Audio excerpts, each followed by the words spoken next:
Just in, we've got a report on the Spanish flu. Over to you, Cam, for more information. Thanks, Caitie. It's the 14th of August, and it's been almost a year since the first flu wave started. I'm here outside the Great Hall, also called Melbourne Exhibition Building, in Carlton, Victoria. This is the main building that housed most people in Australia that had the Spanish flu. Unfortunately, our cameras aren't permitted to go in right now, or we will all have a high chance of catching the flu. But fortunately, we have some pictures for you to see what it's really like inside for the nurses, doctors, and more importantly, the people affected. Thanks, Cam. It is estimated that in the last year, over 20 to 40 million people have died and 500 million have been infected, almost 5% of the entire world's population. When the flu rampaged through Spain, the Spanish government publicly announced the epidemic. This was when the flu finally got its name, the Spanish flu. The Spanish flu wave affects a lot more people than it was thought to, but the hundreds of victims now are still suffering just as much. Within hours of feeling the first symptoms of extreme fatigue, fever and headache, the victims start turning blue, and because the flu is so deadly, they have to shut down schools, churches, theatres and even stop sporting contests. By the end of July last year, after having affected people all around the world, this first wave of the Spanish flu appeared to be dying out, although the first wave has already died out and people are still suffering now. Desperately needing help, hospitals have asked for volunteers, knowing they are risking their own lives by helping these contagious victims. Many people, especially women, signed up anyways to help as best they could. Cam, can you give us any more information on the Spanish flu? Yes, Caitie. No one is quite sure exactly where the Spanish flu first struck, but it is believed that the first case was on March 11, 1918. Private Albert Gitchell, a company cook, came down with symptoms that at first appeared to be a bad cold, but he had most of the symptoms that someone with the Spanish flu would have had.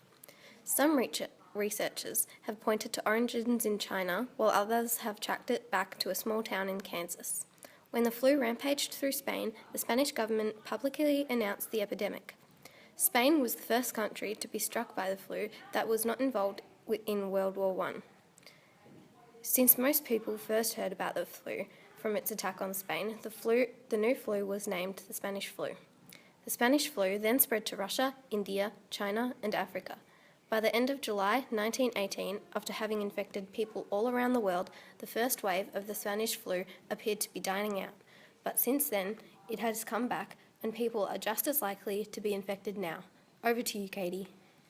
Cam, you're standing outside of the biggest and most important hospital units in Melbourne. What's it like knowing there are 100 people in there? Well, Caitie, I'm here with a volunteer from the Red Cross who is also in charge of this hospital, Latrice. What's it like being in there every day when you know there are lives at stake? It's quite scary and difficult, but at the same time, this is my job, and I really just have to stay calm and not be intimidated while I'm in there. Also, it's extremely hectic with all the nurses and volunteers inside, as we have over 100 patients. As the head of the committee, it's quite difficult to make sure all of the staff are working and wearing the right protective gear. So yeah, Cam, it's hard to control what's happened, but hopefully the second deadly flu wave will die out soon. Latrice, where did the Spanish flu come from, and have you got any more information on the current situation? It has been known to come from the soldiers that came back from World War I, but there are still many different theories. From what doctors have found, the flu affects mostly all ages, but is particularly deadly to 20 to 35-year-olds. Thanks, Latrice. Back to you, Caitie, on some information about the second wave. The first wave of the flu hit almost everywhere, with soldiers travelling all the time. In only 1 month, the flu became just as deadly and tragic again. It has never been clear, however, where this pandemic began, since influenza is an endemic disease, not simply an epidemic one. It is impossible to answer this question with absolute certainty.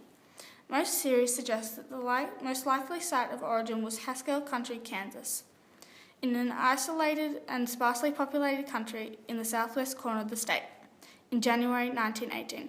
Some medical historians and researchers have theorized that the 1918 pandemic began in Asia, citing a lethal outbreak of pulmonary disease in China as the forerunner of the pandemic. Others speculated the virus was spread by Chinese or forerunner pandemic. Others have speculated the virus was spread by Chinese or Vietnamese labourers either crossing the United States or working in France. In late August last year, the second wave of the Spanish flu struck 3 port cities at nearly the same time: Boston, United States; Brest, France; and Freetown, Sierra Leone. And now we're over to Cam and Andrew. Andrew, you have survived this traumatic flu and lost many loved ones. Can you please tell us what it was like? I'm trying to stay strong for my wife up in heaven, but it's probably the most traumatic experience of my life. How can people watching this protect themselves from the flu, and what did you and thousands of other people have to go through inside the hospital? The Spanish flu is highly contagious, so I suggest not to be in contact with large groups of people and to wear gloves and masks every day. Unfortunately, when I was diagnosed, we didn't know to wear protection, but I'm so grateful that I survived this tragic flu. When the flu struck second time, it struck harder than ever, and patients turned too blue to identify their skin color. Foamy blood came from mouths and noses. A few of us bled from the ears, and some vomited.